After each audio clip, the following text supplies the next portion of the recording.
그리고 바울이 자기가 사랑했던 디모데, 자기의 영적인 아들이라고 생각했던 이 디모데를 바라보면서 이제 자기의 생명이 얼마 남지 않았다라고 하는 걸 알고 쓴 편지. 그러니까 바울에게 있어서 이건 유언과 같고요. 또 사랑하는 영적 아버지가 나에게 전해주는 마지막 편지 같은 의미로 이 디모데는 이 편지를 읽게 됩니다. AD 62년도에 로마에서 가택연금을 당하고 있었던 바울이 잠깐 풀려납니다. 그리고 그가 지금 성경에는 기록되어 있지 않지만 4차 전도 여행을 떠나게 되죠. 그리고 이 4차 전도 여행을 떠나서 이 마지막 전도 여행 중에 디모데 전서와 디도서를 쓰게 됩니다. 자, 그렇게 4차 여행이 이제 진행 중에 다시 잡혀가지고 로마 감옥에 들어가게 되고요. AD 66년과 67년경에 디모데 전후서가 쓰여집니다. 그리고 한 2년에서 4년 정도의 이 디모데 전서가 쓰여진 다음에 2년에서 4년 정도 지난 그 어간에 쓰여진 게 바로 디모데 후서라고 하는 책입니다. 1차 공판이 벌어졌고요. 이렇게 이제 로마에서 재판을 받은 이 바울은 1차 공판에서 사형을 언도받습니다. 그리고 아마 2차 공판이 있든지 아니면 이 형 집행을 기다리고 있었던 상태가 지금 이 바울이 편지를 쓰고 있는 상황이죠. 그리고 실제로 이 디모데후서라고 하는 편지가 쓰여진 다음에 수개월이 지나지 않아서 바울이 목이 잘리는 순교를 했다라고 역사가들은 기록하고 있습니다. 네로 황제가 지금 온 땅을 다스리고 있던 때였고요. AD 64년에 로마에 대화재가 일어났습니다. 그리고 대화재의 원인이 기독교인들이 불을 질렀다라고 하는 유언 비어로 확산이 되고요. 네로 황제는 자기의 이 정권을 지키기 위해서 이 기독교인들을 핍박하고 탄압하는 정책을 쓰게 됩니다. 자, 로마의 핍박이 점점 더 거세지고 있는 상황이었고요. 또 거짓 교사들이 나와가지고 기독교를 내부에서부터 썩게 만들고 있는 상황이었습니다. 심지어 초대 교회의 지도자들 가운데도 일부가 변절하는 일들이 일어나죠. 이런 상황에서 에베소 교회라고 하는 교회에 디모데가 있었고요. 디모데가 이 에베소 교회를 돌보고 있는 상황이었는데 이 디모데조차도 지금 마음이 굉장히 위축되어 있는 상황이고요. 더 이상 내가 이 교회를 돌보는 영적 리더로서의 역할을 못하겠다라는 어떤 마음과 어떤 이 몸의 반응들을 보이고 있는 상황이었습니다. 자, 정리하면은요. 가장 강력한 핍박의 시기였습니다. 그리고 가장 어려운 때였어요. 자, 가장 어렵고 가장 강력한 핍박이 밀려오던 그 시대에 하나님의 사람들은 어떻게 살 것인가 라는 게 오늘 이 디모데후서 전체가 우리에게 들려주는 이야기입니다. 자, 오늘이라는 이 날을 살아가고 있는 여기 계신 우리 이제 많은 우리 성도님들, 특별히 우리 교사분들도 점점 더 주일학교가 어렵다라고 하는 걸 대부분 느끼고 있을 거라고 생각합니다. 가장 큰 건 아이들이 줄었습니다. 태어난 아이들의 숫자가 현격하게 줄었다는 거. 그러니까 주일학교에서 아무리 열심히 해도 이 주일학교가 영적으로 부흥할 뿐만 아니라 숫자적으로 부흥하는 걸 보는 것이 일단 수치상으로 거의 불가능합니다. 그러니까 왜 내가 옛날보다 더 열심히 하는데 아이들의 숫자는 줄고 있지라는 생각을 가지고 있는 분이 있다면 어쩔 수 없습니다. 태어나는 아이들의 숫자가 너무 적어요. 그리고 또 이 지역이 가지고 있는 특징도 있을 수 있습니다. 사람들이 몰려 들어오고 젊은 세대가 일거리가 많아서 모이는 곳이라면 그나마 그래도 학교도 있고 학교 주변에 전도할 아이도 있을 수 있는데 또 그렇지도 않은 상황이다라고 하면 더더욱 상황은 어려워지는 거죠. 그리고 더 심각한 또 다른 문제는 아이들에게 주어진 스마트폰이라고 하는 것이 정말 교회에서 가르치는 어떤 것들을 즐거워하거나 기뻐하거나 교회 모임을 사모하게 만들지 못한다라는 부분도 심각한 문제 중에 하나입니다. 어쩌면 아이들에게 복음 전하기 가장 어려운 때를 살아가고 있습니다. 가장 심각한 때를 살아가고 있는 거고요. 정말 우리의 다음 세대들은 어떻게 될까라고 하는 우려가 밀려옵니다.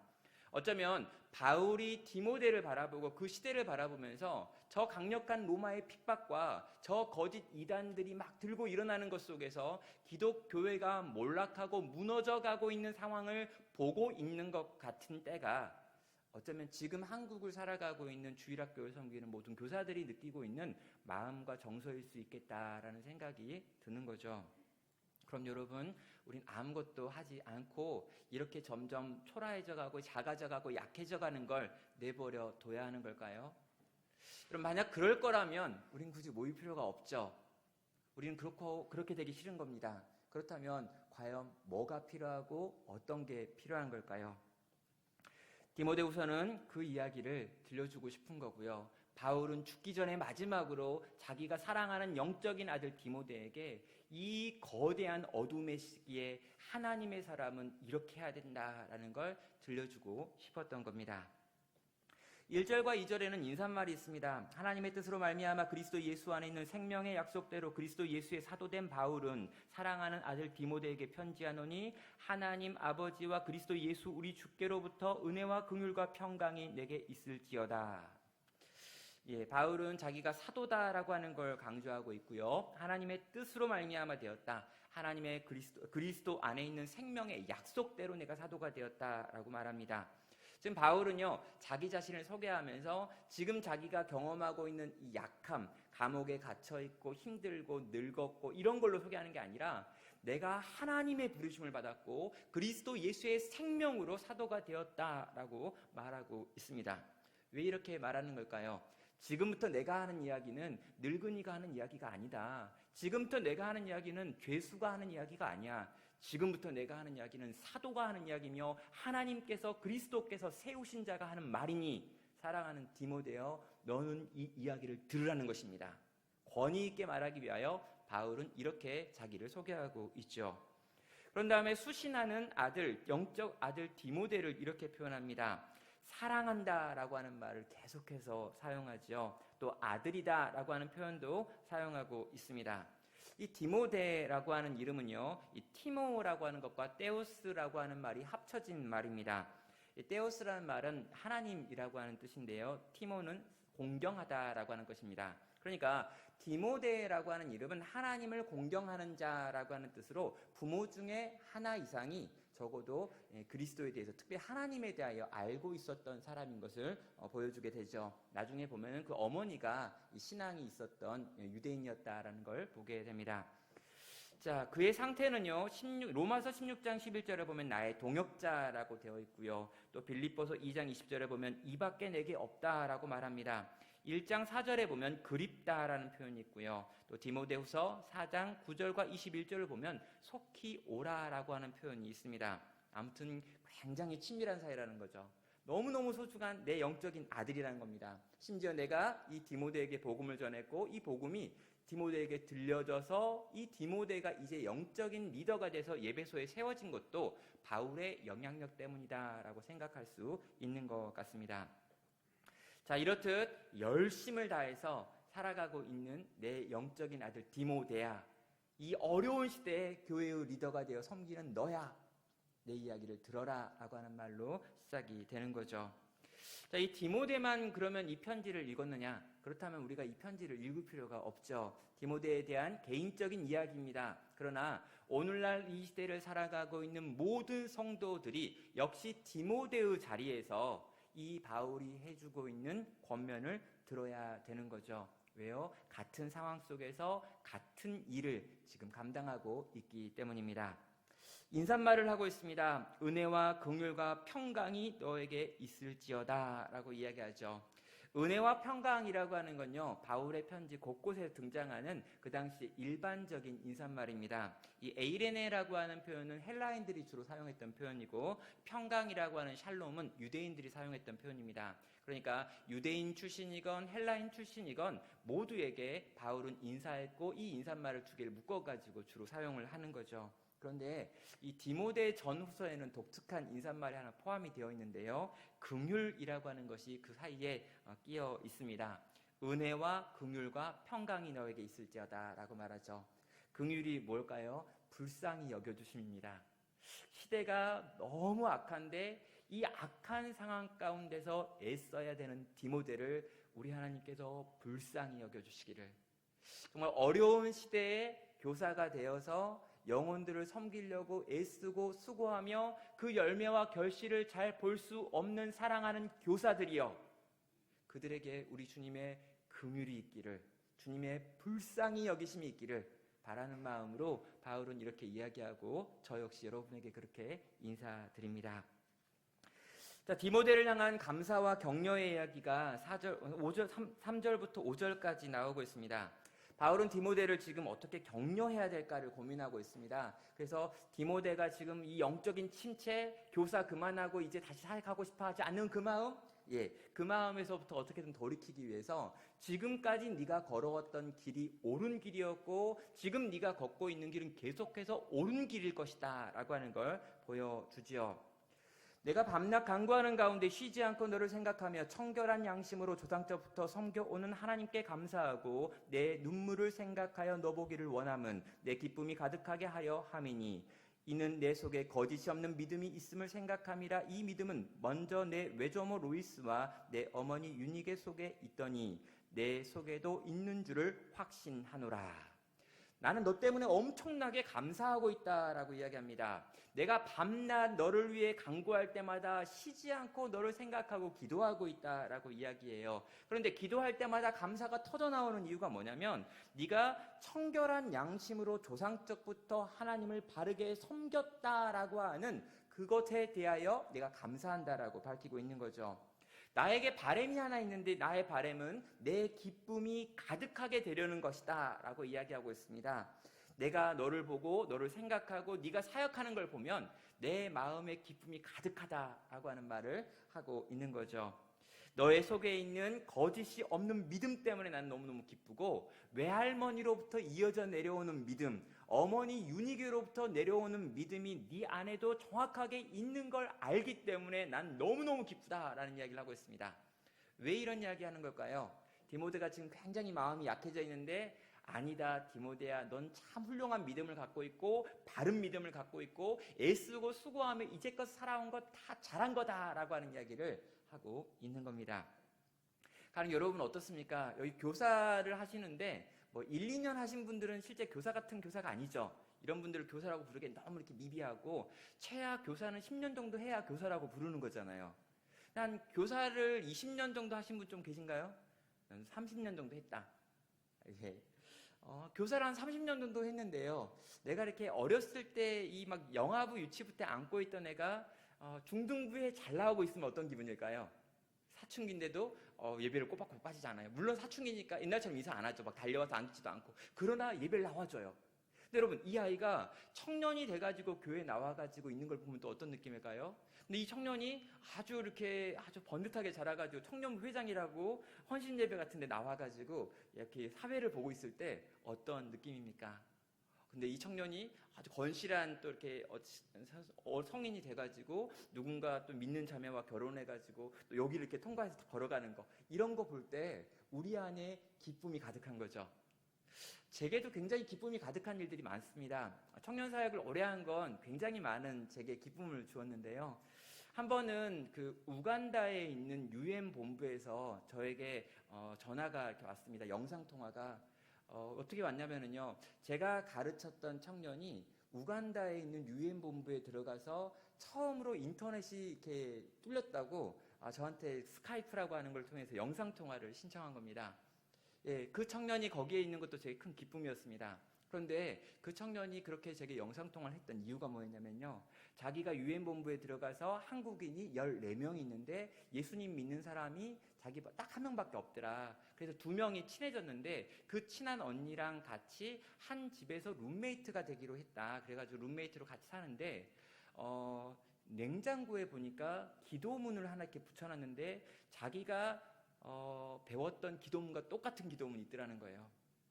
뭐였냐면 제가 분당우리교회에서 가르쳤던 청년과 내수동교회에서 가르쳤던 청년이 아프리카 우간다에 있는 UN 본부 한 사무실에서 서로 선후배로 만난 거였습니다.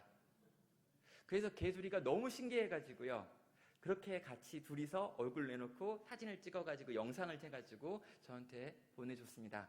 그때 제 안에 기쁨이 너무 놀라웠습니다. 바울은 마찬가지입니다.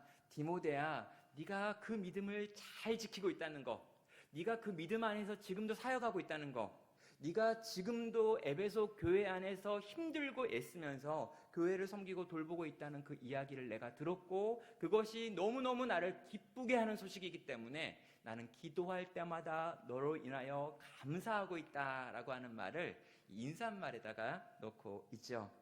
그런 다음에 믿음을 계속해서 행해야 된다라고 하는 이야기를 6절부터 10절까지 해서 하고 있습니다. 이 편지를 쓴 목적이죠.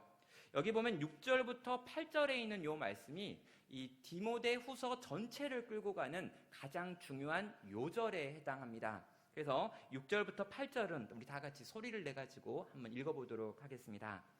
그러므로 내가 나의 안수함으로 내 속에 있는 하나님의 은사를 다시 부릴 듯하게 하기 위하여 너로 생각하게 하노니, 하나님이 우리에게 주신 것을 두려워하는 마음이 아니요 오직 능력과 사랑과 절제하는 마음이니, 그러므로 너는 내가 우리 주의 증언함과 또는 주를 위하여 갇힌 자 된 나를 부끄러워하지 말고 오직 하나님의 능력을 따라 복음과 함께 고난을 받으라.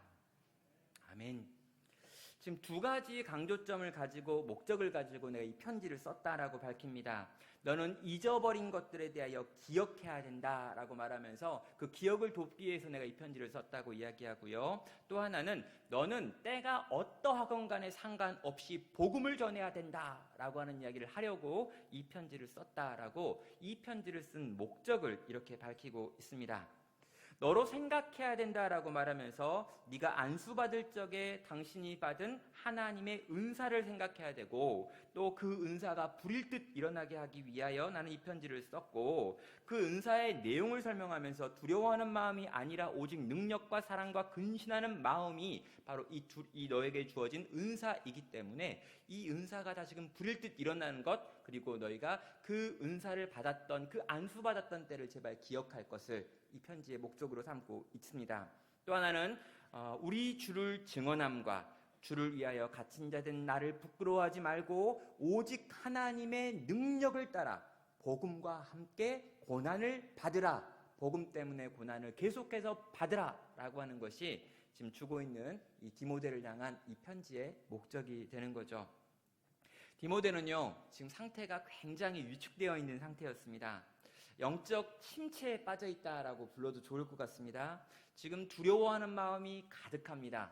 또 감옥에 갇혀 있는 바울을 심지어 부끄러워하기까지 하죠. 이걸 오늘날 표현으로 바꾸면은요, 약간 대인기피증, 우울증, 공황장애라고 하는 표현들로 이 디모데의 상태를 설명할 수 있을 것 같습니다. 하나님께서 주신 은사들을 전혀 지금 사용하지 못하는 상황이었고요. 지금 이 모든 상황들, 이 기독교와 교회의 상황들과 이 세상의 강력함이 너무나 두렵습니다. 복음과 함께 복음의 일꾼으로 부르심 받았음에도 불구하고 복음을 부끄러워하고 복음을 전하지 않아야겠다라고 하는 생각을 가지고 어떤 의미에서 사역을 포기하려고 하던 상황이었던 거죠. 여러분, 교사하다가도 종종 그런 생각 들잖아요. 12월만 되면 그런 생각 많이 들죠. 11월 말부터 해가지고 12월 둘째 주까지 그런 생각 들고, 그런 생각이 드는 중에 갑자기 또 무슨 은혜가 막 오고, 또 그런 생각이 드는 중에 지나가는 애가 선생님 내년에도 봐요 뭐 이런 말 듣고 어쩔 수 없이 또 사인을 하고 또 오신 분이 꽤 있는 것 같습니다. 예, 정말 하다 보면 내가 맞나? 내가 하는 게 옳은가? 또 내가 하고 있는 이게 정말 적절한가? 나 말고 다른 사람이 하면 더 잘할 수 있는 거 아닌가? 라는 생각이 밀려오는 일들이 많다는 거죠. 예, 디모데도 지금 그런 상태였습니다. 그래서요, 이 디모데의 상태를 정확하게 알고 있었던 바울이 그 상황 가운데서 일어나게 만들려고 이 편지를 썼다는 거죠. 네가 안수받았던 때를 기억하라고 이야기합니다. 이게 목사에게는 어떤 날일까요? 목사로서 안수를 받기 위하여 온 교회 공동체 앞에서 또 선배 목사님과 영적인 리더 목사님에게 안수를 받으면서 태어나서 처음으로 목사라고 하는 이름으로 불려지게 되는 그날입니다. 디모데에게도 그런 날이 있었다는 거죠.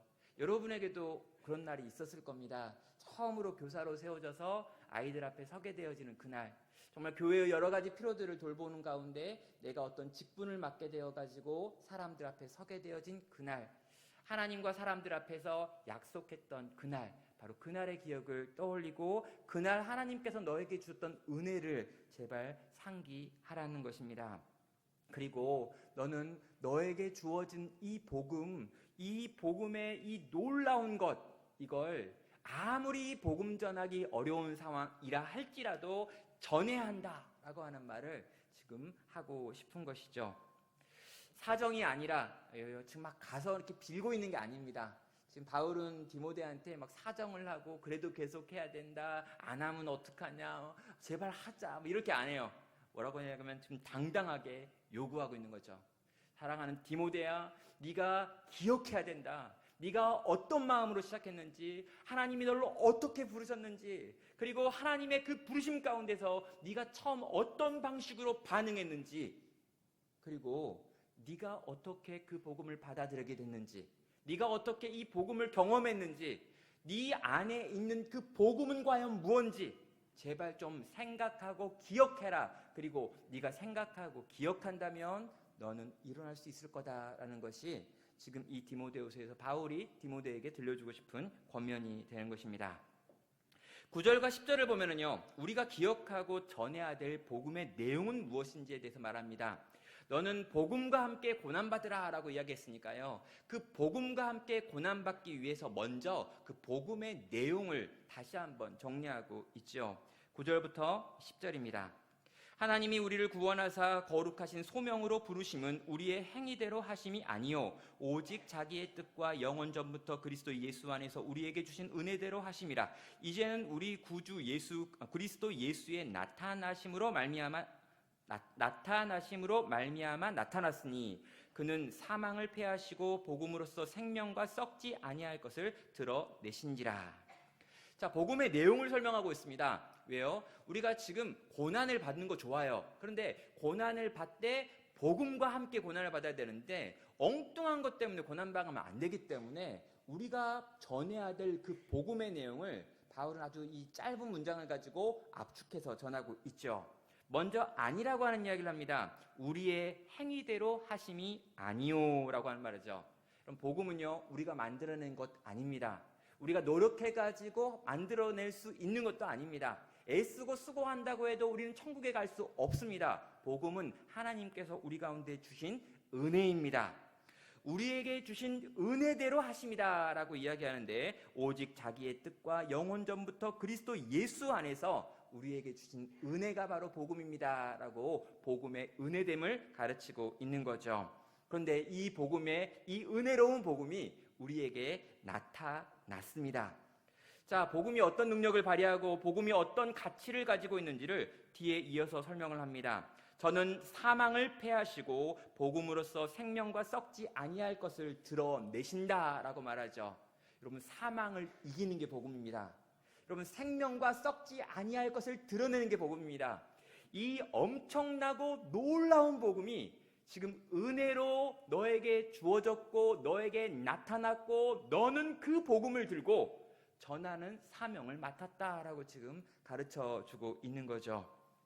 우리가 가지고 있는 이 복음이 얼마나 복된가라고 하는 걸 지금 설명하는 겁니다.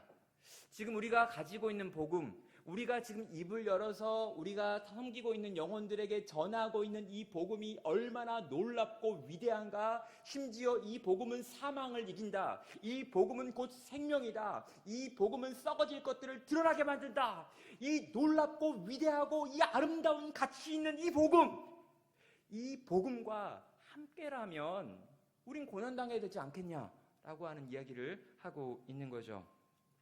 디모데야, 네가 무너진 것은 네가 이미 가지고 있는 그 복음이 얼마나 위대한 것인지를 잊어버렸기 때문이다 라고 말하고 있는 것입니다.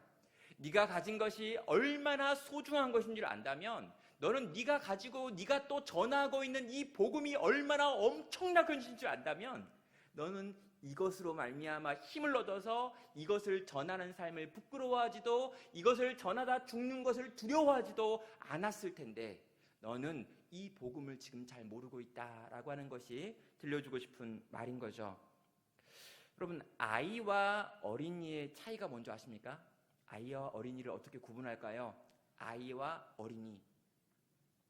여러분, 아이와 어린이를 구별하는 방법은요, 100원짜리 동전 5개와 1000원짜리를 딱 주고 둘 중에 어느 거를 집어가는가라는 걸 보면 1000원짜리를 집어가는 애는 그때부터 어린입니다. 돈의 가치를 아는 거죠. 당장 눈에 보이기에는 이게 더 커 보이지만, 이게 더 많아 보이고, 이게 더 무겁지만 실상 거기에 쓰여져 있는 값어치가 어떠한 줄 알면 걔는 그때부터 어린이가 되는 겁니다.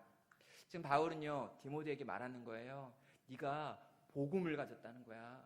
네가 지금 복음을 전하고 있는 거야. 네가 입을 열어 말하는 게 복음이기만 하다면 그 복음은 이토록 놀라운 거야.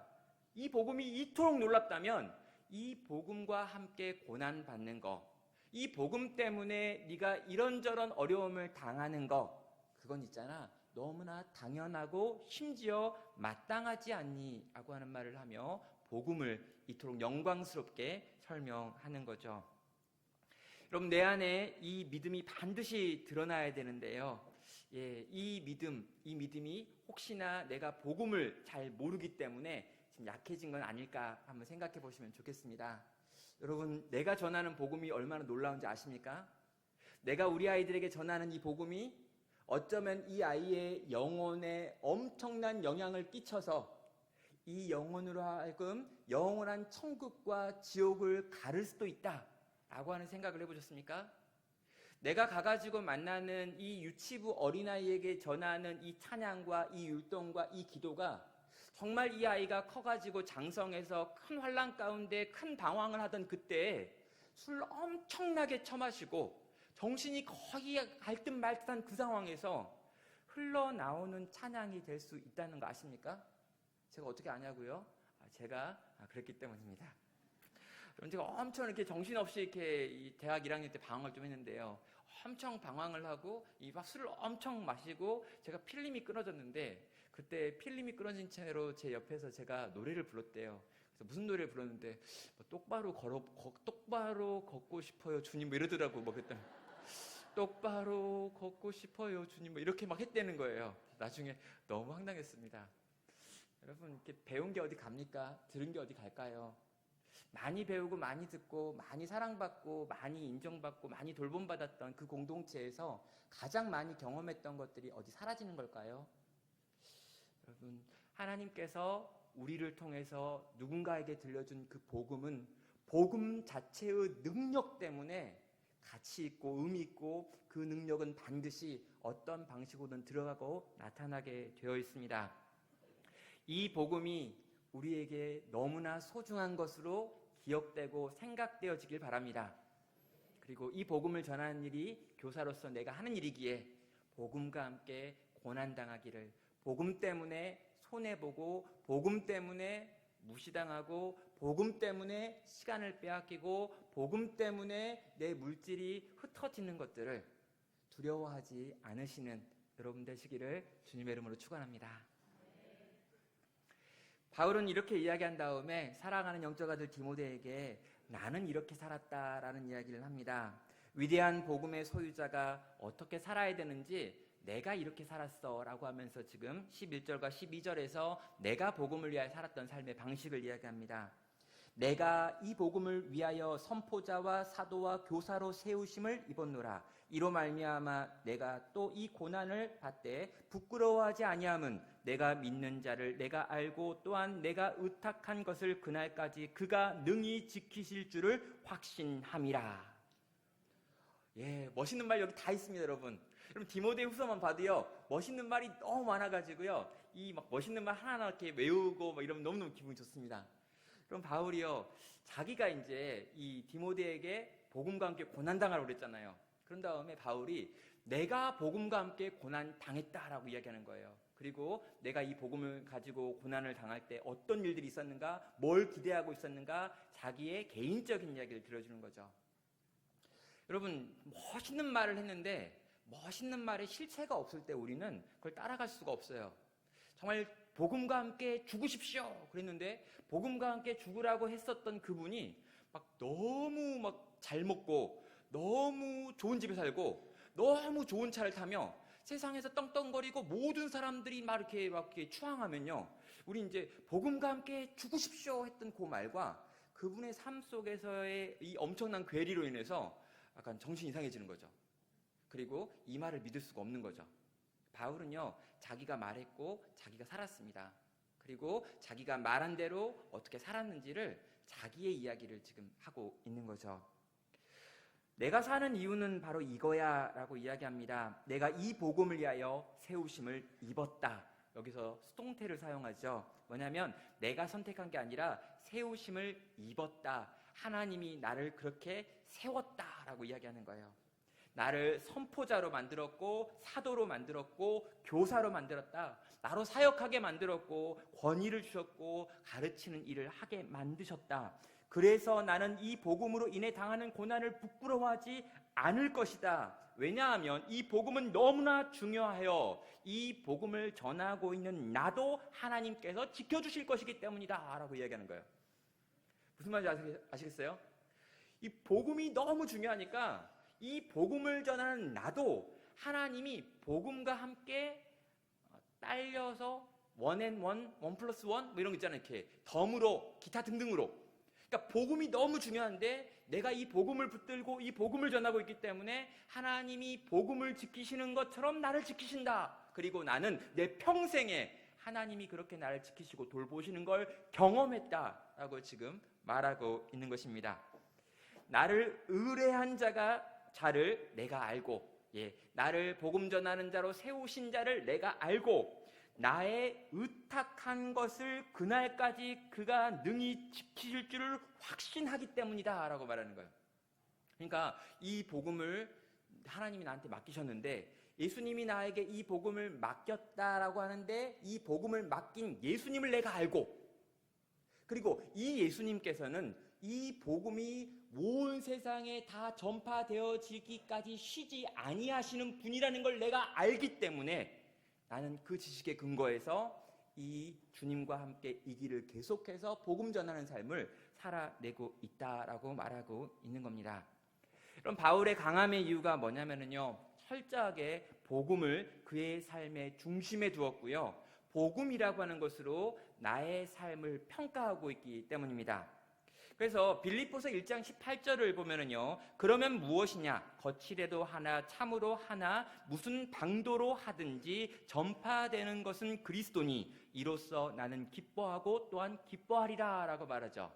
여러분, 전파되는 것이 그리스도면 나는 무조건 이긴 거예요. 지금 감옥에 갇혀 있는데, 지금 자기는 감옥에 갇혔고 자기가 감옥에 갇혔다는 말을 들고 시기하던 다른 자들이 열심을 내가지고 그리스도를 전해가지고 교회의 리더십을 다 빼앗아 가는데, 더 쉽게 말하면은요, 자기가 담임 목사였는데 담임 목사로 이렇게 하다가 뭐 문제가 생겨가지고 안식년 해가지고 이렇게 한 1년 정도 가 있는데 부목사 중에 하나가 이것을 시기하고 이 담임 목사 자리를 막 원해가지고 들어와서 열심히 막 설교를 해가지고 사람들이 이길 다 끌어가지고 교회가 2배가 된 거죠. 이런 일이 거의 안 일어나지만 일어났다 쳐요. 근데요, 이 이야기를 저 먼 데에 있는 바울이 듣고 이 담임 목사님이 하는 말이, 어찌 되었건 간에 주님의 몸된 교회가 이렇게 힘이 있게 능력 있게 더 살아나고 있다고 하니 나는 기뻐하고 기뻐하도다, 이런 이야기 하는 거죠. 교회 쫓겨나놓고. 예화가 너무 다가오지 않는 예화인 것 같아요. 바울의 인생의 어떤 이 기준이 이거라는 거예요. 복음이 전진하고 있는가, 아니면 복음이 물러나고 있는가. 복음이 전진하고 있다면 난 어떻게 돼도 좋고, 복음이 멈춰 있다면 또는 후퇴하고 있다면 내가 아무리 잘 돼도 아무 의미가 없다. 이게 바울이 가지고 있는 자기 자신을 평가하는 기준이었던 거죠. 자, 우리는요, 이 복음으로 인해서 자원하여 받는 고난이 있는지 또 이 바울을 통해서 스스로 물어보게 됩니다. 내가 이 복음 때문에, 내가 교사가 됐기 때문에, 내가 예수님을 믿기 때문에 받은 손해가 있는가 한번 이렇게 생각해 보셔야 돼요. 왜요? 복음과 함께 고난당하는 거니까. 여러분, 교사가 된다는 것과 함께 고난당하는 거거든요. 맞죠? 여러분, 이 말에 대해서 동의를 못 하신다면 여러분 한 번도 교사했던 적이 없는 거예요. 여러분, 요즘 점점 더 심하잖아요. 우리 아이들의 이 반응. 옛날에는 사회적 행동으로서 들어주는 척이라도 했는데 요즘은 들어주지 않잖아요. 저희 집에 중학교 아이들이 있습니다. 중학교 3학년, 중학교 1학년 아이들이 있는데요. 제가 이제 중학교 3학년 딸아이한테 제가 이제 어쩌다가 청소년 수련회에 가가지고 말씀을 전하게 됐어요. 그래서 제가 이제 물어봤죠. 얘가 요즘 청소년에 대한 감각이 없어가지고 어떻게 할지 참 걱정이 많다. 수아야, 제가 한번 청소년들한테 어떻게 말씀을 전하면 우리 청소년들이 듣겠니? 라고 했더니 제 딸이 저를 딱 보면서 이렇게 말하는 거예요. 아빠, 아무렇게나 해도 돼요. 왜? 아빠가 그렇게 믿을만하니? 그랬더니 아니요, 뭘 해도 안 들어요. 걔도. 무슨 말인지 아시겠습니까? 뭘 해도 안 듣는다고? 애들이 좀 들어주는 것 같던데 몇 명은? 그랬더니 다 사회적 행동이에요. 이렇게 이야기하더라고요. 그런 아이들과 여러분 만나고 있잖아요. 그런 아이들을 섬기고 있잖아요. 가장 이쁠 때가 그래도 초등학교 1학년, 2학년이라고 그러더라고요. 요때는 말도 좀 알아들으면서 뭔가 은혜로운 반응도 좀 하고 선생님을 좋아해 주기까지 한대요. 여러분 3학년부터는 애들이 이상해지기 시작하고 5, 6학년은 완전히 이상한 애들이고 중학교 가는 건 뭐 말도 할 거 없고 그러다 좀 고등학교 올라가면 좀 더 세상이 좀 바뀐다고 하는데 아무튼 정말 어려운 시대에 어른으로서 정말 아이들을 돌보는 이 일을 하면서 마음이 얼마나 또 많이 상하십니까? 그리고 얼마나 또 많이 또 물질이 나가십니까? 시간 또 얼마나 많이 쓰십니까? 애들이 가끔 그러잖아요. 학원 끊었어요 하는 것처럼 교회 끊었어요 이런 거. 그리고 이 교회 있는데 이 교회 또 가면서 이제 교회 끊었어요 그러면서 여기까지 같이 오다가 헤어져가 또 가고 선생님 보면 돌아가고. 여러분 정말 복음과 함께 고난을 받고 계십니다. 그런 의미에서 여러분 이 디모데에게 하는 권면이 어쩌면 여러분에게 하는 권면이고 또한 위로가 될 거라고 믿습니다. 자, 그렇게 복음과 함께 고난을 받아야 합니다. 그리고 그렇게 받을 만큼 복음은 놀랍습니다. 자, 그래서요 13절부터 14절을 보면은요 너도 이 복음을 위한 삶을 살아야 한다라는 의미에서 바울이 자기 이야기했던 이 말을 바꿔가지고 디모데야라고 바꾸고 있습니다.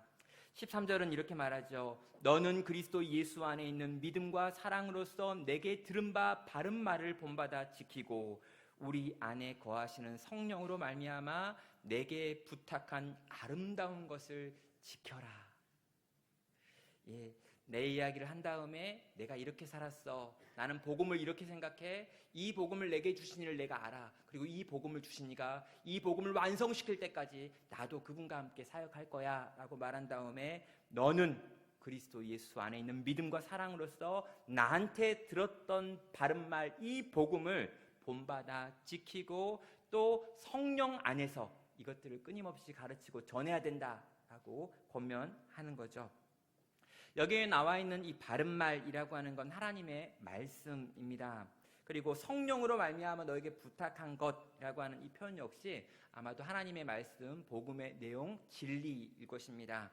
이것이 바울이 보기엔 너무 아름다운 것이었습니다. 그래서 이 아름다운 것을 내가 너에게 전했으니 이 아름다운 것을 디모데야 네가 알고 있고 지켜야 되는 것이고 이 아름다운 것을 또 다른 누군가에게 가르쳐 주는 것 그게 이 땅에서 네가 해야 될 일이야 라고 지금 선언하는 것이죠. 내가 고난을 받으면서도 부끄러워하지 않았던 그 복음은 그 복음 자체가 너무나 아름다운 것이었다라는 걸 지금 여러 차례 강조하는 것입니다.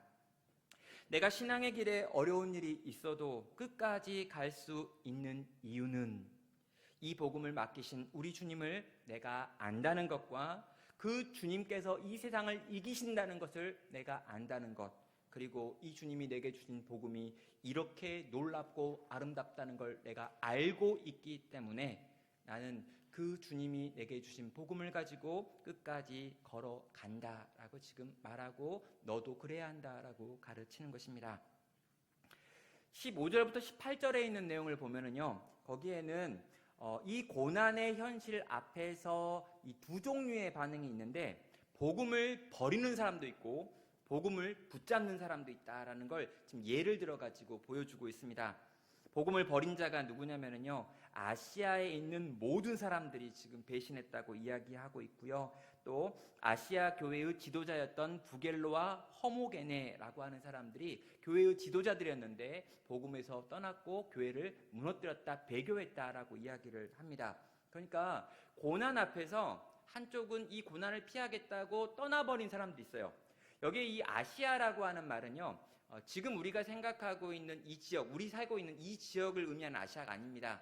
그러니까 그 고대 소아시아 지역에 있는 작은 한 지역이에요. 그러니까 그 작은 마을, 그러니까 예배소 무슨 이렇게 빌립보와 같은 그 이름 중에 하나가 아시아라고 하는 곳이 있습니다.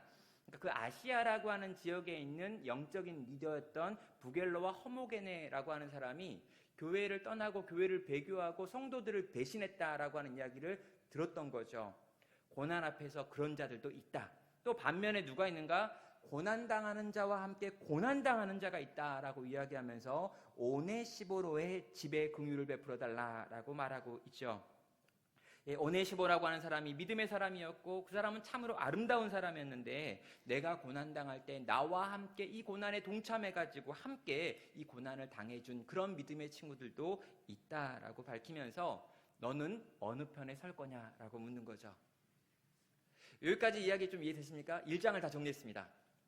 그럼 깜짝 놀라셨겠죠. 30분밖에 안 됐는데 1장 전체를 아주 심플하면서도 간단하면서도 은혜로우면서도 동시에 깊이 있게 정리하는 시간을 가졌습니다. 그럼 여러분 어느 편에 설 건가요? 이 부겔로와 허모게네 아니면 오네시보로의 집? 오네시보로의 집에 서셔야 되는 거죠. 이게 어렵고 힘들고 아프고 상하고 손해가 된다 할지라도 이게 세상 사람들이 보기에는 더 지혜로워 보이고 세상 사람들이 보기에는 더 경제적인 선택이라고 보인다 할지라도 여러분 복음과 함께 이 아름다운 복음과 함께 고난당하기를 선택한 이 오네시모로의 길에 사랑하는 디모데야 너도 함께 서자라고 이야기를 하는 것입니다. 고난은 우리가 진짜인지 가짜인지를 이렇게 알아보는 시금석입니다. 여러분 주일학교 교사를 하시면서 어려운 일을 당하셔야 합니다. 그때 그 당하는 어려움 속에서 그 당하는 어려움이 있음에도 불구하고 내가 그 당하는 어려움보다 내가 전해야 될 복음의 중대함을 알고 주께서 내게 주신 사명을 쫓아 또 앞으로 나갈 때 나는 오네시모로의 집의 길에 서 있는 거죠. 바울의 길에 서는 거고 그리스도의 길에 서는 겁니다. 근데 요 순간 있잖아요. 이 고난이 딱 왔을 때 아 힘들다. 요즘 애들은 너무 어렵다. 난 잘 뭘 모르는 것 같다. 안 될 것 같다. 성가대 가야지. 반칙입니다, 여러분. 제가 성가대를 폄하하는 게 아니라 이런 어려움을 피해서 여기로 가면 아마 더 어려움이 있을 겁니다. 지금 교사대학이니까요. 맞죠? 우리 성가대에 관련된 분이 아니라 교사대학이니까 이렇게 얘기합니다. 여러분, 우리 하나님께서 이 바울의 편지를 통해서 디모데에게 들려준 이야기를 이렇게 들으시면서 여기에서 내가 지금 정리하고 이해하고 받아들여야 될 게 어떤 건지 한번 찾아가시면서 1장의 내용들을 여기까지 살펴봤습니다. 이제 우리 2장으로 넘어가 볼까요? 네, 2장으로 넘어왔습니다. 이제 서론에서 이렇게 바울이 디모데에게 이렇게 마음을 좀 이렇게 어루만지면서 내가 널 위해 기도하고 있다. 너는 참 믿음 잘 가지고 있다. 할머니 이야기도 하고 엄마 이야기도 하고 내가 너 참 잘 알고 있다. 네가 어렸을 때부터 받았던 그 믿음 좋은 믿음이었다. 네가 안수 받을 때 어떤 느낌이었는지 내가 안다. 뭐 이런 거 다 이야기했어요. 그러니까 디모데의 마음을 다루는 부분이 디모데전서 1장의 내용이었습니다. 그리고 이제 자기 이야기도 하는 거죠. 내가 지금 감옥에 갇혀 있고 어려운데 오네시모라는 사람이 도와줘가지고 고난 가운데서 내가 잘 이기고 있다. 이런 이야기하면서 복음이라고 하는 주제 그리고 사명이라고 하는 주제와 연결해가지고 이 디모데의 마음을 어루만지고 있는 부분이 1장에 있는 내용이었습니다. 그리고 이제 이 마음에 대한 문제가 조금 해결되니까요. 이제 본격적으로 바울이 아주 강하게 디모데 후서 2장을 통해 가지고 이제 명령하는 내용들이 나오죠. 자, 1절과 2절을 보면요. 내 아들아 그러므로라고 시작합니다. 여러분 내 아들아 그러므로 뭡니까? 1장에 있는 모든 내용을 네가 들었으니까 이제 그러므로예요. 내가 네 마음도 이해하고 생각도 이해하고 상황도 알고 있고 엄마도 알고 있고 이모도 할머니도 알고 있고 뭐 이렇게 다 한 다음에 내 아들아 그러므로 무슨 이야기 할까요? 너는 그리스도 예수 안에 있는 은혜 가운데서 강하고 또 내가 많은 증인 앞에서 내게 들은 바를 충성된 사람들에게 부탁하라. 그들이 또 다른 사람들을 가르칠 수 있으리라.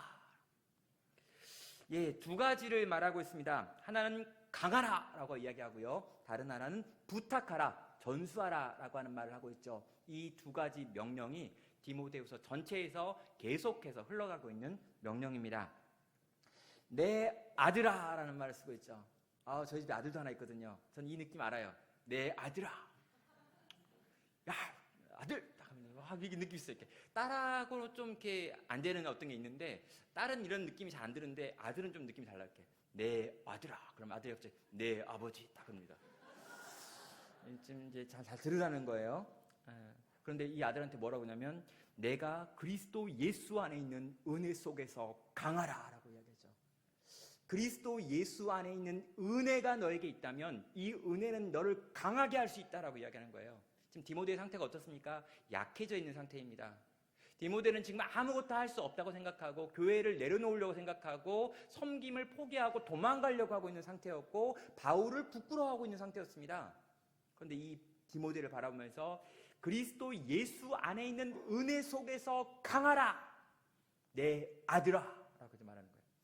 아들아, 넌 약해 있으면 안 돼. 넌 약한 채로 머물 수 없어. 그리스도 예수 안에 있는 은혜 아래서 너는 강해질 수 있고 강한 자다라고 하는 선언을 지금 하는 것입니다. 그러면서 이렇게 부탁하죠. 내게 들은 바 그 복음을 충성된 자들에게 네가 찾아서 전해가지고 저희가 또 다른 사람을 가르칠 수 있도록 해라 라고 하는 말을 하고 있습니다. 복음을 전수하라고 하는 이야기를 하는 거예요. 복음을 전수하는 것. 여러분, 복음을 전도하는 게 있습니다. 나와 동시대 사람들에게 복음을 전하는 걸 수평적으로 이렇게 복음을 전하는 거죠.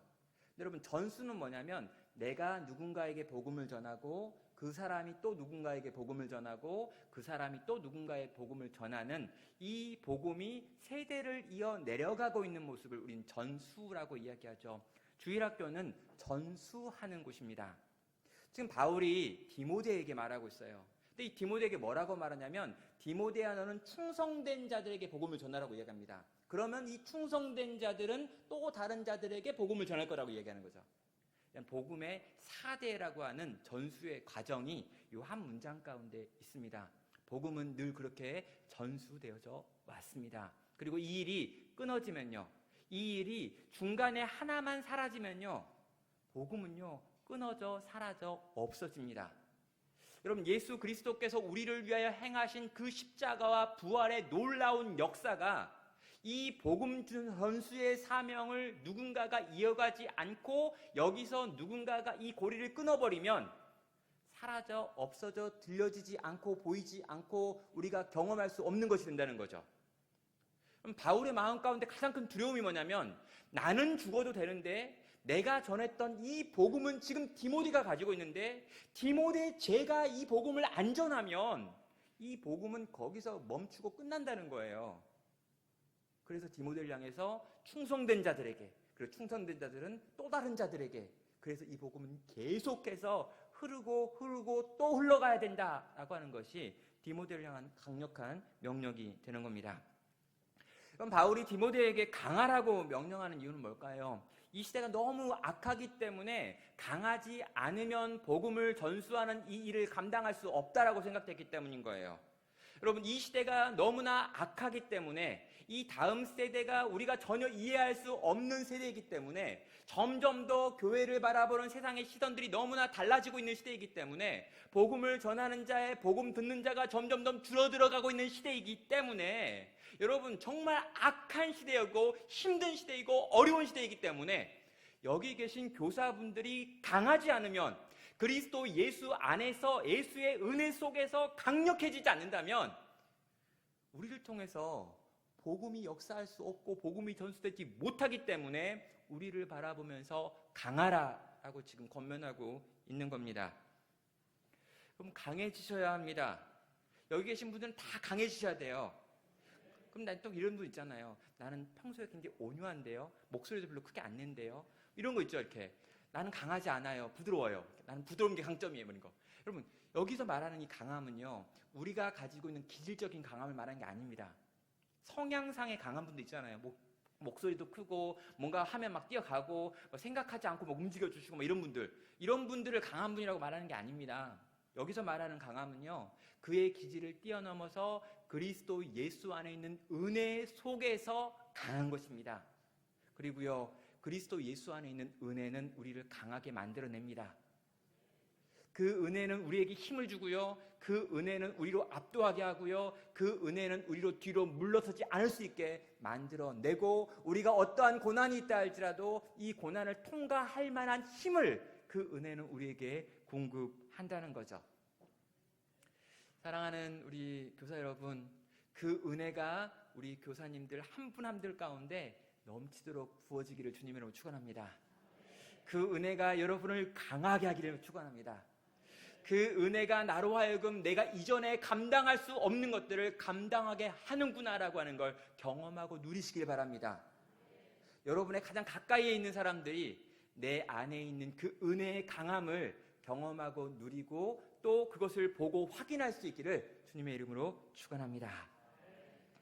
자, 그렇다면요, 우린 강건해져야죠. 그 은혜가 우리를 강건하게 한다면 과연 우리는 어떻게 강건해야 되어야 되는 걸까요? 강해지는 것과 전수하는 데 있어서 필요한 우리의 자세는 어떤 것이 있을까요? 3절부터 7절을 보면은요, 세 가지를 비유로 들어가지고 강하다라고 하는 것이 뭘 의미하는지, 강해진다라고 하는 것이 어떤 걸 의미하는지를 보여주고 있습니다. 3절은요, 너는 그리스도 예수의 좋은 병사로 나와 함께 고난을 받으라 라고 이야기합니다. 우리 같이 이제 고난을 받자는 거예요. 같이 한번 힘들어 보자는 겁니다. 같이 한번 애써 보자라고 지금 이야기하고 있습니다. 그런데요, 그리스도 예수의 좋은 병사가 되어 함께 고난당하자라고 이야기하죠. 그런 다음에 이 좋은 병사라고 나왔던 이 부분을 4절부터 6절을 보면 세 가지로 나눠가지고 설명하고 있습니다. 병사로 복무하는 자는 자기 생활에 얽매이는 자가 하나도 없나니 이는 병사로 모집한 자를 기쁘게 하려 함이라. 경계하는 자가 법대로 경계하지 아니하면 승리자의 관을 얻지 못할 것이며 수고하는 농부가 곡식을 먼저 받는 것이 마땅하니라. 여기 보면요, 세 가지가 나옵니다. 하나는 병사, 두 번째는 경기자, 세 번째는 농부라고 나오죠. 이 병사의 특징은 뭐냐면요, 자기의 생활에 얽매이는 자가 없다라고 말하고 있습니다. 여러분, 군사로 모집한 자가 있는데 그 모집한 자, 그 명령권자의 말에 따라서 움직인다라고 이야기하죠. 여러분, 이게 우리의 삶의 우선순위를 물어보는 질문입니다. 여러분, 이 그리스도의 병사는요, 이 주님이 우리의 왕이시고 주이시고 우리의 이 사령관이시기 때문에 이 사령관이 이 명령권자의 입에서 나오는 말에 순종하는 사람인 거예요. 내 마음대로 내 뜻대로 사는 사람이 아닙니다. 주님의 명령대로 사는 사람들이 병사인 거죠. 우리는 그리스도께 헌신했습니까? 예, 우리는 그리스도를 우리의 주로 모시고 있습니까? 그리고 그 주가 내게 뭘 말한다면 그 말을 무겁게 생각하고 그 말에 내 생각과 마음의 동의가 일어나지 않는다 할지라도 내 손과 발이 움직이냐라고 묻는 거예요. 가끔 이렇게 전쟁 영화 같은 거 보면은요, 이렇게 이제 소대장이 막 뛰어가면서 막 싸우는데 소대장이 갑자기 이럴 때가 있습니다. 전진 앞으로 그런 다음에 옆에 있는 누구누구 일병 앞으로 하면 이렇게 일병 막 가고 앞에 막 총알 날아오는데, 그럼 여러분 그 순간에 일병이 딱 보고 있다가 니나 가라 그러면 어떻게 될까요? 여러분, 그 전쟁이 안 되는 거죠. 근데 여러분, 병사로 부르시는 자는 자기 생활에 얽매이는 자가 없나니 자기를 병사로 부르신 그분의 뜻에 순종한다. 이게 강한 자의 특징이고 그리스도께 헌신하여 그 복음을 증거하는 자의 첫 번째 특징이 됩니다. 두 번째는 경주자라고 하는 거죠. 로마에서 법대로 경주한다라고 하는 말 사용하고 있는데요, 이 경기할 때 룰이 있다는 겁니다. 그리고 이 룰을 지키면서 해야지만 이 경기가 끝난 다음에 상을 받게 되는 거죠. 여러분, 교사가 되고 영혼을 섬긴다라고 이야기하면서요, 이 섬기는 방식에 대하여 성경적이지 않는 방식을 택하고 그런 방식을 쓰는 경우들이 있습니다. 그러면 어떤 일이 벌어질까요? 당장에 눈에 보기에는요, 아이들이 늘어나 보일 수도 있습니다. 숫자가 더 많아져 보일 수도 있고요, 부흥시켰다라고 하는 평가를 받을 수도 있어요. 그러나 우리 하나님 편에서 룰을 어기고 하나님이 만드신 하나님의 말씀에 근거하지 않은 채 만들어낸 그 모든 눈에 보이는 결과들, 이건요 하나님께서 계산하지 않으십니다. 심지어 무효가 나올 수도 있다는 거예요. 애쓰고 수고하고 노력을 많이 했는데 결국에 무효라고 판정받을 수 있다는 거죠.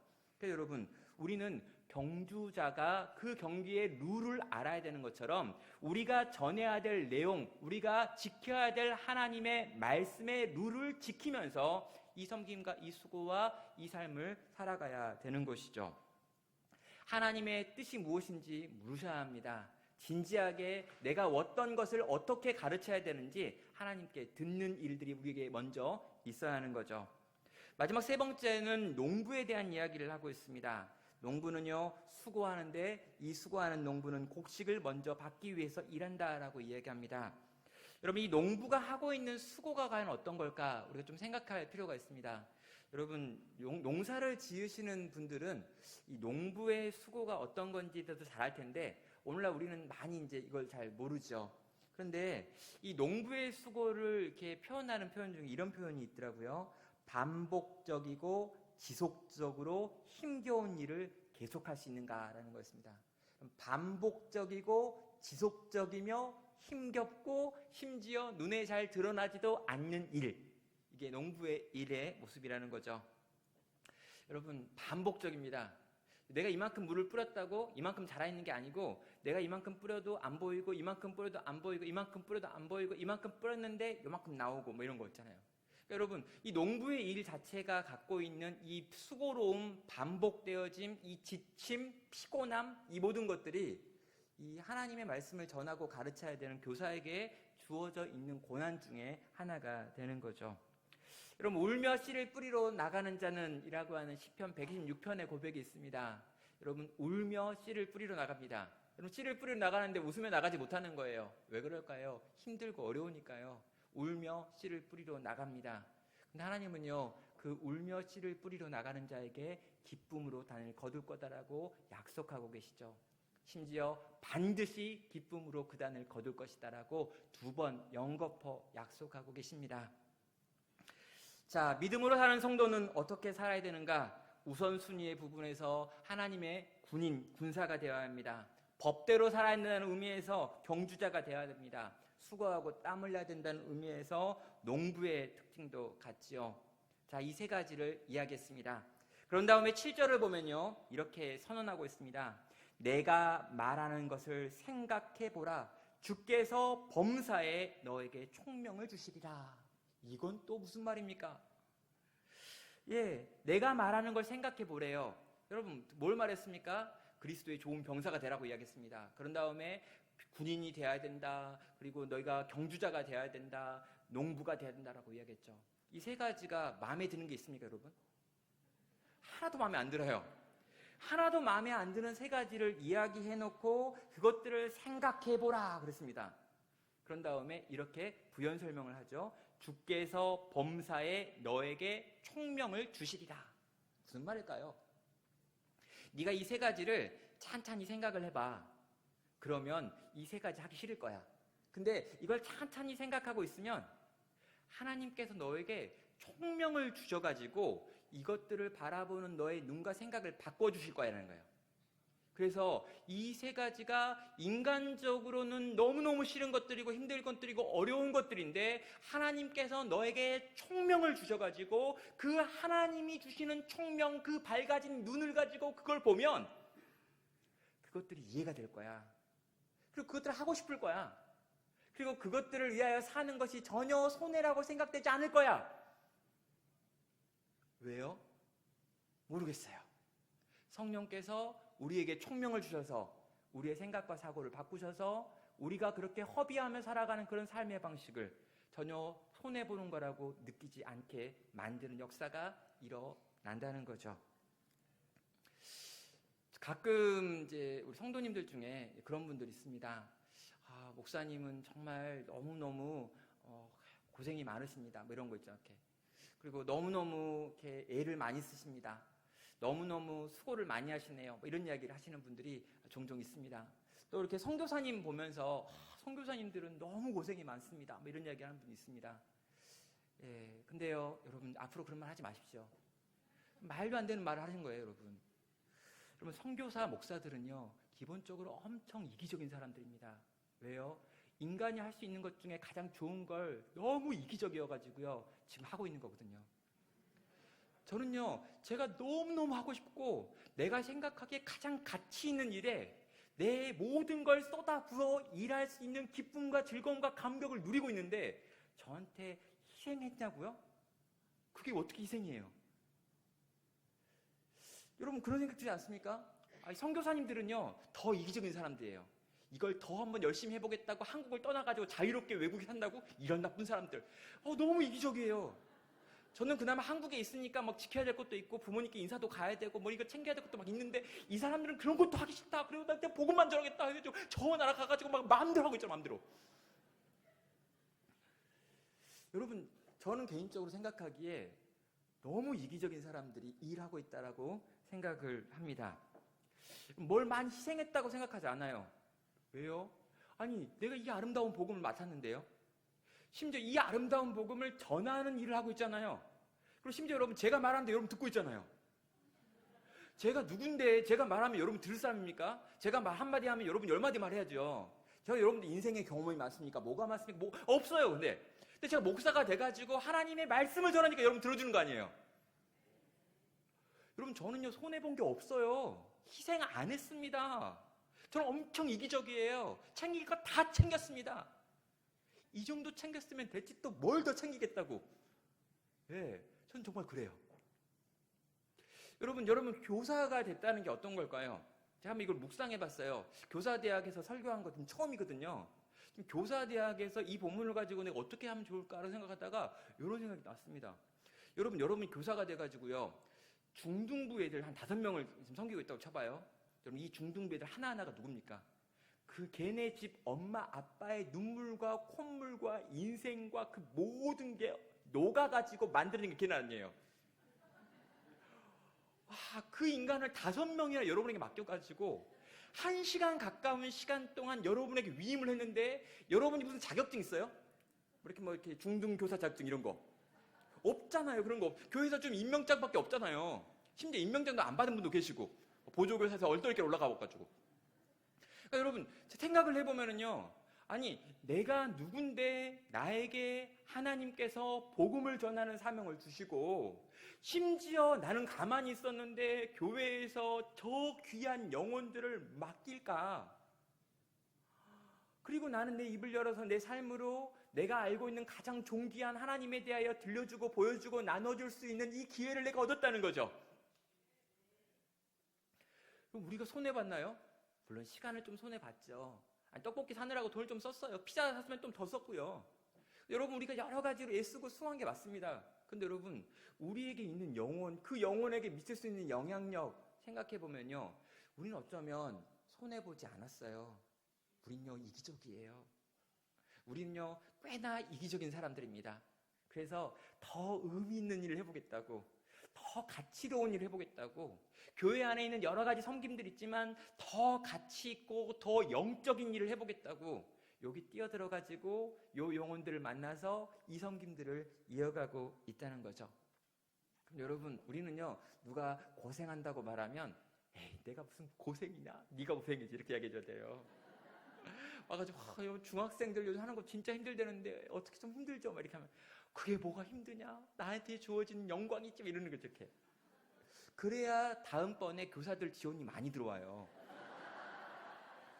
그러니까 여러분 제가 지금 정말 여러분 잘못하고 있는 게 중에 뭐냐면요, 맨날 힘들다 어렵다 인상 쓰고 다니고 요즘 애들은 정신이 없다 맨날 핸드폰만 본다 말해도 안 듣는다 이런 이야기를 막 주변에 구역에서 막 이야기한 다음에 나중에 교사 부족하다고 가가지고 구역에서 우리 같이 교사할 사람 한번 해주면 안 되겠니? 막 이렇게 하잖아요.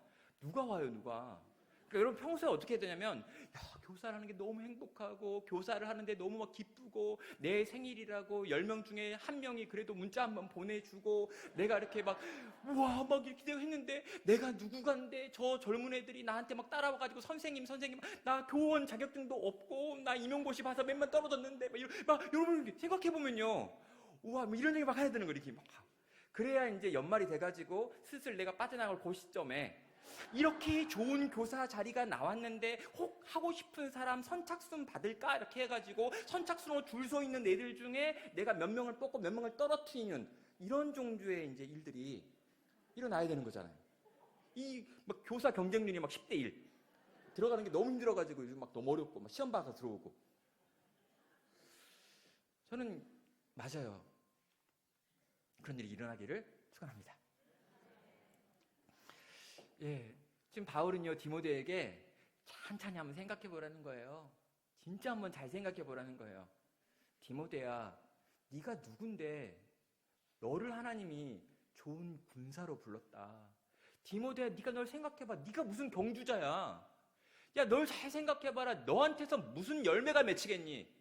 그런데 여호와 하나님께서 너에게 은혜를 부으셔서 그 은혜 속에서 네가 강해져가지고 그리스도의 좋은 병사가 되어가지고 네가 하나님의 뜻을 쫓아서 순종하며 살 수 있게 되었고, 네가 하나님께서 주신 그 법을 가지고 그 법대로 사역할 수 있게 해주었고, 심지어 네가 아주 꾸준히 계속해서 수고로운 농부 같은 일을 감당할 만한 힘과 체력과 마음까지 허락하셔서 여기까지 오게 하셨다면, 사랑하는 디모데야, 그게 너에게 얼마나 큰 복이니? 성령께서 너의 생각을 변화시켜서 네가 지금 갖고 있는 이 놀라운 것들이 얼마나 놀라운 것인지 깨달아 알 거다 라고 지금 확신하고 있는 겁니다. 여러분, 좋은 병사가 돼가지고요 이렇게 살아가려면 그럼 뭐가 필요한 걸까요? 여러분, 생각하라라고 하는 이 표현은요, 그 앞에 나와 있는 세 가지를 생각하라라고 하는 의미이기도 하지만 그 뒤에 나와 있는 8절부터 13절에 나와 있는 내용들 세 가지도 생각할 것을 요구하고 있습니다. 8절부터 10절은 이렇게 말합니다. 내가 전한 복음대로 다윗의 씨로 죽은 자 가운데서 다시 살아나신 예수 그리스도를 기억하라. 복음으로 말미암아 내가 죄인과 같이 매이는 데까지 고난을 받았으나 하나님의 말씀은 매이지 아니하니라. 그러므로 내가 택함을 받은 자들을 위하여 모든 것을 참음은 그들도 그리스도 예수 안에 있는 구원을 영원한 영광과 함께 받게 하려 함이라. 그럼 세 가지를 생각하라고 이야기합니다. 그리스도 예수를 기억하라, 생각하라 라고 8절 이야기하고요, 9절부터 10절에는 나 바울이 경험한 복음의 능력과 그 역사를 생각하라, 기억하라 라고 말하고 있습니다. 그리고 11절부터 13절까지는요 마지막 때 주 여호와 하나님께서 우리를 심판하실 것을 생각하라 라고 말하죠. 여러분, 세 가지를 생각하라는 겁니다. 그럼 뭘 생각해야 합니까? 우리 주 예수 그리스도를 생각하는 거예요. 예수를 깊이 생각하라는 거죠. 여러분, 여기서 능력과 힘이 나오기 때문입니다. 여러분, 예수님을 생각하고 그분을 바라보고 그분을 기억하고 그분을 떠올리고 그분이 나를 위하여 행하신 일들을 떠올릴 때 우리는요 그가 나를 사랑하사 나를 위하여 죽기까지 오셨던 걸 생각하면은요 그 주님으로 말미암아 힘을 얻어 다시 일어날 수 있습니다. 또 바울은요 자기가 경험했던 복음의 능력과 역사를 기억하고 생각하고 있습니다. 여러분, 바울이 이제까지 복음을 전하면서 얼마나 많은 역사들이 일어났습니까? 얼마나 많은 기적들이 일어났습니까? 얼마나 많은 영혼들이 죽게 돌아오는 것들을 경험했습니까? 그리고 디모데도요 실제로 그가 복음을 전했을 때 그런 일들을 경험한 적이 있단 말입니다. 왜요? 복음은 능력이기 때문입니다. 그럼 복음은 능력이 있습니다. 복음은 반드시 역사합니다. 하나님의 말씀은 살았고 운동력이 있어서 좌우의 날선 어떤 검보다도 예리하여 혼과 영과 관절과 골수를 찔러 쪼갭니다. 맞습니까? 그래서요 안 듣는 것 같지만 이걸 듣는 아이들의 마음과 심령 가운데 변화가 나타난다고요. 그래서 이 복음을 내가 알고 내가 믿고 이 복음을 전했고 이 복음이 능력 있게 사람들 속에서 일하는 것을 생각하라는 거예요. 우리가 침체에 빠질 때는요 이 당연한 게 생각이 안 납니다. 우리가 침체에 빠지면은요 이 당연하게 알고 있다고 생각했던 걸 떠올리지 못해요. 하나님의 말씀이 능력 있는지 잘 기억이 안 나요. 하나님의 말씀이 이 복음이 능력을 가지고 사람을 변화시킨다 라고 하는 것에 대한 확신이 사라져버립니다. 이미 역사 속에서 나의 삶 가운데서 그토록 많이 경험했음에도 불구하고요. 그래서 바울은 생각할 것을 요구하죠. 그리고 세 번째 마지막으로요. 마지막 심판의 때를 생각하라고 말합니다. 11절부터 13절이죠. 미쁘다 이 말이여 우리가 주와 함께 죽었으면 또한 함께 살 것이요 참으면 또한 함께 왕노릇할 것이요 우리가 주를 부인하면 주도 우리를 부인할 것이라. 우리는 미쁨이 없을지라도 주는 항상 미쁘시니 자기를 부인할 수 없으시니라. 여기 보면 미쁘다라고 하는 표현이 반복되어 나옵니다. 미쁘다라는 표현은요, 확실하다라고 하는 뜻입니다. 그분은 믿을 만한 분이십니다. 확실합니까? 그분은 확실한 분이십니다. 아멘. 맞습니다. 우리 주님은 심은 대로 거두게 하시는 분이시다. 그분은 절대 실수하는 분이 아니시다. 주와 함께 죽었으면 주와 함께 살 것이고 참으면 함께 왕노릇할 것이고 우리가 주를 부인하면 주도 우리를 부인할 것이다. 디모데야, 네가 지금 무엇을 심었건 간에 그 심은 대로 너는 반드시 거둘 것이니까 너는 지금 주를 부인하면 안 된다라고 이야기하는 거예요. 그리고 이제 내가 말했던 그 여러 가지 것들 우리 주님이 우리 가운데 반드시 심판하시며 심은 대로 거두게 하실 것을 믿는 믿음을 가지고 오늘 너에게 주어져 있는 네가 군사로서 그리스도의 군사로서 살아야 될 그 모든 사명을 오늘 지금이라고 하는 시간에 행하라라고 권하고 있는 것입니다. 우리가 참된 신자가 되어서 성도로 주님의 몸된 교회에 헌신하며 살아가기 위해서 필요한 것은요, 그리스도를 생각하고 복음의 능력을 생각하고 심판날 주님의 심판을 생각하는 데서 나온다라는 것입니다. 여러분, 그리스도를 더 많이 생각하십시오. 그리고 복음을 더 많이 생각하십시오. 그리고 주의 심판을 더 오래 많이 떠올리십시오. 그렇다면 여러분은 흔들리지 않는 믿음으로 이 땅에서 주님의 일을 감당할 수 있게 될 것입니다. 자, 이제 14절부터 23절까지의 내용은요, 그 당시 교회가 가지고 있었고 특별히 디모데가 경험하고 있는 어떤 문제, 디모데의 마음을 끊임없이 흔들고 있고 교회를 요동하게 하고 있는 이 거짓과 이단에 관련된 내용들, 또 허탄한 말들에 관련된 내용들이 나와 있습니다. 디모데가 바른 선택을 할 수 없게 만들고 있는 악한 것들이 있는데 특별히 말과 관련해가지고 이상한 말들이 많아지고 있었던 거죠. 14절은 말합니다. 너는 그들로 이 일을 기억하게 하여 말다툼을 하지 말라고 하나님 앞에서 엄히 명하라. 이는 유익이 하나도 없고 도리어 듣는 자들을 망하게 하려 함이라. 예, 교회 안에서 힘 있는 사람들끼리 지금 말로 막 싸우는 일이 일어나고 있는 거죠. 이거 못 싸우게 만들어라 라고 이야기합니다. 아무런 유익이 안 된다, 복음을 전하는데 아무런 역사가 일어나지 않는다 라고 하며 교회 안에 있는 다툼에 대하여 지금 금하고 있는 겁니다. 또 15절부터 19절에 있는 부분을 보면요, 망령된 말이라고 하는 것이 등장하면서 거짓 교리를 가지고 들어와서 사람들을 미혹하고 있는 이 잘못된 가르침을 전하는 이 선지자들, 잘못된 가르침을 전하고 있는 이 말씀 사역자들에 대한 언급을 하고 있습니다. 예, 여기 보면요, 붙들어라, 버려라, 붙들어라 라고 하는 말이 나오는데요, 15절에 진리의 말씀을 붙들어야 된다라고 이야기하고요, 18절부터 19절에 보면 망령되고 허탄한 말들을 버려야 된다라고 이야기합니다. 다시 19절에서 진리의 말씀을 붙들어야 한다라고 이야기를 하고 있는 거죠. 정리하면 이렇습니다. 말씀을 배우고 바른 삶의 증거를 가진 자라야 부끄러울 것이 없는 주의 일꾼이 될 수 있기 때문에 거짓 교사들이 들어와가지고 지금 거짓된 가르침을 끊임없이 전하고 있는데 이것들을 너는 막아버리고 닫아버리고 그 입들을 막고 네가 바른 진리를 가지고 바른 말씀을 계속해서 전하는 방식으로 교회를 섬겨야 된다라고 가르치고 있는 것입니다. 또 20절부터 23절에도 보면은요, 어리석고 무식한 변론이라고 하는 윤리적 궤변을 버리라라고 하는 말도 나오고 있습니다. 성결한 삶, 거룩한 삶을 무의미한 것이라고 말하는 거짓된 가르침을 전하는 자들이 그 안에 있었는데 그들의 그런 가르침에 대해서도 틀렸다라고 명확하게 가르쳐주고 그들을 바른 길로 이끌어 와야 된다라고 말하죠.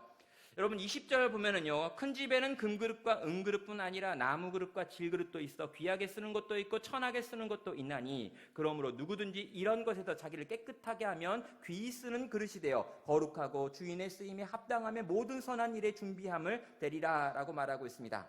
여러분 여기에서 무슨 말을 하고 있는 거냐면요, 지금 큰 어떤 사람들이 들어와 가지고 가르치고 있는 거짓된 가르침의 내용이 뭐냐면, 교회 안에 있는 사람들을 바라보면서 이 영적인 것만 중요하고 몸은 중요하지 않다라고 하는 영지주의적인 가르침이 들어온 겁니다. 그래가지고 이 영적인 건 중요하지만 몸은 중요하지 않고 삶은 중요하지 않다라고 하는 가르침을 전하는 자가 있고, 그들 때문에 미혹당하는 자가 있는데, 그건 틀린 거다. 큰 집에는 여러 가지 그릇이 있다. 그런데 그 주인이 사용하는 그릇은 그 집에 있는 깨끗한 그릇을 쓴다. 다시 말해서 아무리 많이 알고 아무리 외적으로 튀어나고 아무리 뭔가 공부를 많이 하고 힘 있는 사람이라 할지라도 성결하지 않은 사람, 깨끗하지 않은 사람, 도덕적이고 윤리적인 문제에 있어서 깨끗함을 추구한 사람이 아니라면, 거룩한 사람이 아니라면 교회 안에 있는 어떤 섬김도 감당할 수 없다라고 이야기하고, 하나님이 보시기에 귀한 사람은 깨끗한 사람이지 세상이 보는 외모에 있지 않다라고 하는 것을 이런 방식으로 설명하고 있는 겁니다. 그런 다음에 22절에 보면 청년 디모데가 붙들어야 될 것들을 이야기하면서, 청년의 정욕을 표하고 주를 깨끗한 마음으로 부르는 자들과 함께 의와 믿음과 사랑과 화평을 따르라 라고 말하면서, 조금 더 청년 디모데, 아직은 어린 디모데를 향한 권면들이 이어져 나오고 있죠. 그런 다음에 마지막 24절부터 26절로 가면은요, 주의 종은 이렇게 살아야 된다라고 말하며 몇 가지 지침을 들려주는 것으로 이 장을 마무리하고 있습니다. 주님이 귀하게 쓰시는 그릇, 주의 그릇, 주께서 사용하시는 자는 과연 어떻게 살아야 되는가? 5가지를 이야기합니다. 구체적으로 온유함으로 사역해야 된다라고 이야기하고 있죠. 마땅히 다투지 아니하며 모든 사람에 대하여 온유하며 가르치기를 잘하며 참으며 온유함으로 훈계할지니 라고 말합니다. 이 표현들 다 합치면요, 온유한 리더가 되라라고 이야기하는 거죠. 우리 선생님들한테 온유해지라고 이야기하는 겁니다. 성질 부리지 말고 쉽게 성질을 내지 말고 하라는 거죠. 여러분 가끔 이제 제가 들었던 말 중에 그런 말이 있었어요. 우리 주일학교에 있는 아이 중에 하나가, 엄마가 자기 주일학교 선생님이거든요. 이 주일학교에 있는 이 애가 엄마한테 그러더래요. 엄마, 제발 교회에 있는 것처럼 해주세요. 집에서. 저는 정말 바른 말이다라고 생각이 들었습니다. 여러분, 교회에서는 교회에 있는 것처럼 해주십시오. 약간 집에서 모양이 달라도 괜찮아요. 교회에는 정말 천사 같은 분들이 있고, 교회에는 정말 훌륭한 분들만 있고, 교회는 정말 온유한 분들만 있고, 교회는 정말 성질내지 않는 분들만 있고, 그리고 교회에는 내가 뭐라고 해도 날 받아주는 분들이 있다라고 우리 아이들이 경험했으면 좋겠습니다. 청소년 집회 종종 갑니다. 가가지고 청소년들하고 이렇게 말씀을 나누다 보면요, 최근에 제가 느꼈던 것 중에 분위기가 너무 좋아졌습니다. 청소년 집회. 놀랬죠, 여러분? 분위기가 좋아졌다니까. 제가 청소년 집회 갔는데 설교를 하는데 너무 말씀을 잘 들어요. 기도하는데 너무 기도를 잘합니다. 찬양할 때 너무 찬양을 잘해요. 율동할 때 다 막 춤을 율동합니다. 너무 놀랐어요. 최근에 청소년들이 어떤 놀라운 부흥을 경험해가지고 지금 이런 아이들이 이렇게 많아진 건가? 아니에요, 여러분. 예전에는요, 청소년들 수련회 가면 어디선가 꼭 이렇게 너구리 굴같이 연기가 올라왔습니다. 그리고 꼭 누군가는 꼭 술을 챙겨가지고 와가지고 애들끼리 밤에 이렇게 올라가지고 술을 마시고 그랬어요. 그 애들이요, 이제 교회 안 다니는 거예요. 청소년 수련회를 하자고 하면요, 교회에서 가장 착하고 착실하고 훌륭하다라고 평가받는 걔네들끼리 모여있으니까 늘 청소년 수련회가 너무 좋아요. 근데 여러분, 저는요, 꿈꾸기를 청소년 수련회가 더 안 좋아졌으면 좋겠어요. 좀 이렇게 문신한 애도 있고, 머리가 노란 애도 있고, 학교 중간에 안 다니는 애도 있고, 저쪽 뒤에서 험한 말 막 쓰는 애도 있고, 저쪽에서 너구리 굴에서 연기 또 올라오고.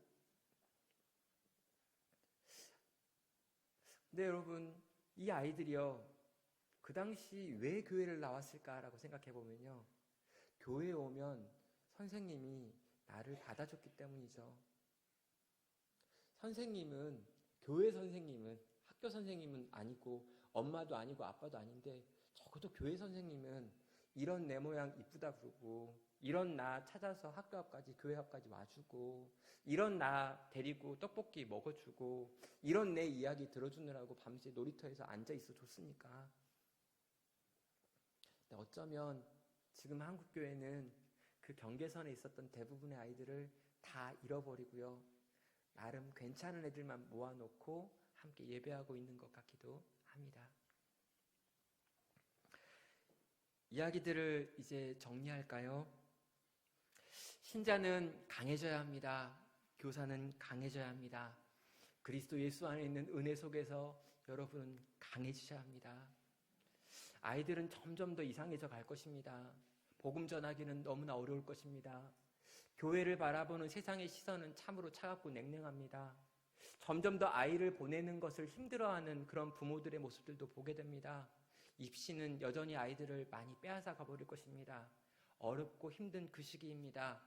여러분, 그리스도 예수 안에 있는 은혜 속에서 강해지시지 않는다면 우리는 우리 아이들을 지키고 돌볼 수 없을 것입니다. 그 은혜가 여러분 가운데 있기를 축원합니다. 그리고 그 은혜를 붙들고 다시금 일어나서 그리스도의 좋은 병사가 되어 다시금 농부처럼 수고하기를, 다시금 경주자처럼 룰을 지키기를, 다시금 군인처럼 그렇게 주님의 말씀에 순종하기를 결단하고 다짐하시길 바랍니다. 그리고 그렇게 다짐하고 결단한 여러분의 눈을 우리 주께서 밝혀주셔서 이 길이 옳고 이 길이 바르며 이 길이 우리를 살리는 길이며 이 길이 복된 길인 줄을 알게 하시기를 주님의 이름으로 축원합니다.